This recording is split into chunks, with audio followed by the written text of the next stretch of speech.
Armidale in northern New South Wales is tonight the scene of what the Prime Minister is calling an historic moment, the first town on the mainland to throw the switch on the national broadband network. Aside from the benefits the Prime Minister claims will flow to the local community, there's also a political payoff. The more the NBN's rolled out, the more pressure there is on Tony Abbott to explain how the coalition would go about scrapping it. Here again is our political correspondent Tom Gillard. It was Kevin Rudd's nation-building idea, but now it's Julia Gillard's baby. We are seeing the future right here, right now, in Armidale. Northern Tasmania is already connected to the NBN. Now they can call a friend up on the mainland. Good morning, Tasmania. Good morning, Armidale. It's a chance for the government to make a song and a dance at a time when Julia Gillard's having trouble catching the electorate's eye. We can't have the kids of Singapore and other places using this technology whilst our kids get stranded behind the standards of the world with their education. It's a pitch aimed especially at regional areas where services lag behind cities, and that puts Labor in Nationals territory. They're rolling it out, but can they pay it off? That's the question you've got to ask yourself. On the naysayers like Barnaby Joyce, I'd simply say he's out of touch.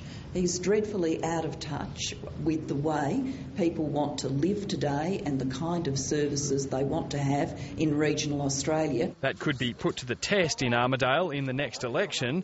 Barnaby Joyce is openly talking about a potential run against local sitting independent Tony Windsor there. The broadband bonanza in Armidale, he says, is an attempt to fend off the Nationals from taking the seat back. It makes sense that she would be going to one of her staunchest supporters, to one of her most loyal lieutenants in Tony Windsor, to be part and parcel of currying favour in his electorate. But the broadband minister says the decision to hook up Armidale was taken before the last election. It was long before anyone knew that Tony Windsor was going to be a key vote in a parliament. If Cyclone Yazi hadn't hit Townsville would have been finished first. But Tony Abbott says the low take-up rate of the trial site in Tasmania proves the whole idea's a flop. They'll spend $50-odd billion to provide people with something that they don't particularly want and certainly aren't keen to pay for. Tony Abbott is in the digital dark age.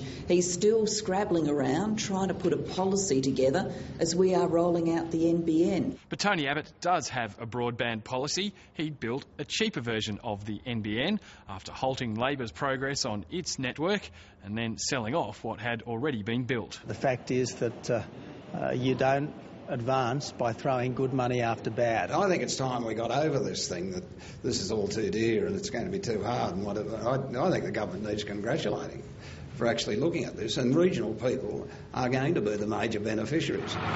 The coalition's sticking to the plan despite questions about whether it's feasible to scrap something that's already been half rolled out, leaving some Australians with access to fibre to the home and others missing out. From our perspective, it does depend on the timing of the election, because only then will we know